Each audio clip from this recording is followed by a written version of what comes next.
صباح الخير عليكم يا مساء الخير على حسب ما انتوا تشوفوا الفيديو. ازيكم يا حبايبي، عاملين ايه؟ فيديو جديد، يوم جديد، تبارك الله. النهارده هنبدا ندي العصير السخنه للبط بتاعنا او الفراخ. ففي شويه تكات، شويه حركات كده هنبدا ناكلها ان شاء الله للطيور بتاعتنا، ونشوف الاوزان قد ايه باذنك يا رب. طبعا زي ما انتم شايفين معانا اهو، البط ده رمضان، ففاضل شهر ونص ان شاء الله على رمضان.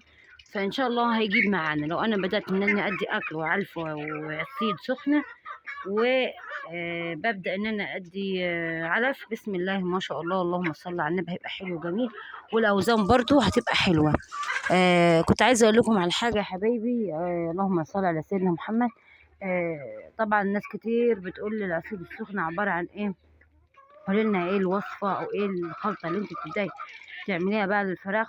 دي جميله جدا جدا للاحجام. بص، احجام بيض، ذبحه على طول، يعني لحم، عايزين اوزان عاليه، بتخلي الطير معاكي بيض تبارك الله تبارك الله.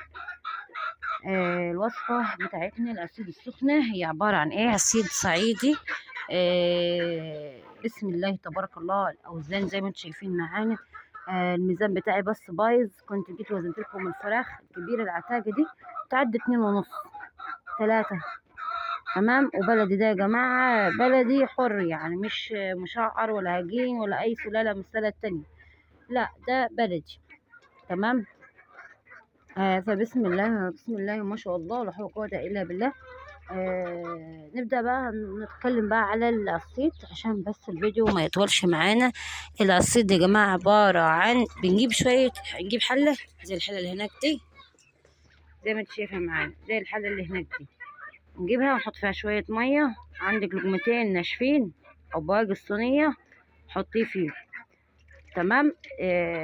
ببدأ إن أنا بحط بقى شوية ملح عشان للشعر بتاع ولو الفراخ عندي عايزينها باقي للبيض، بيبقى محتاجين قشر البيض يبقى جامد بدل ما يتكسر معانا والكلام ده. تمام.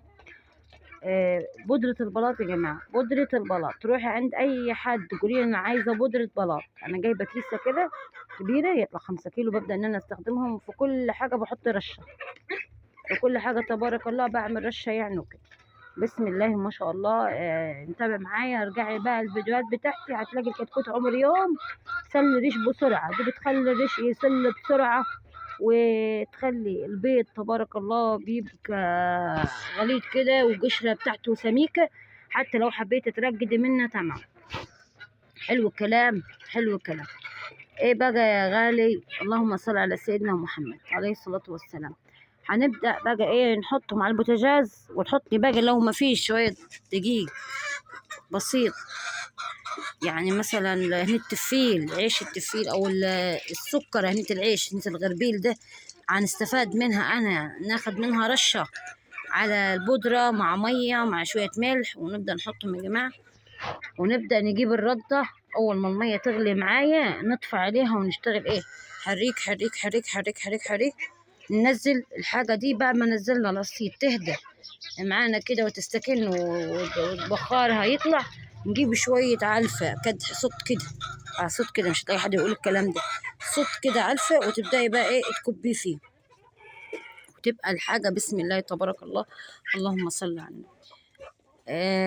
هنبدأ دلوقتي أنا الفراخ، هنبدأ نعمل الخلطة دي ونشوفه مع بعض، ونشوف الجمال كده، ونشوف الأوزان هتفوت معاكي، وبيض مش هيبطل كر بيض معاكي. جربي الوصفة دي.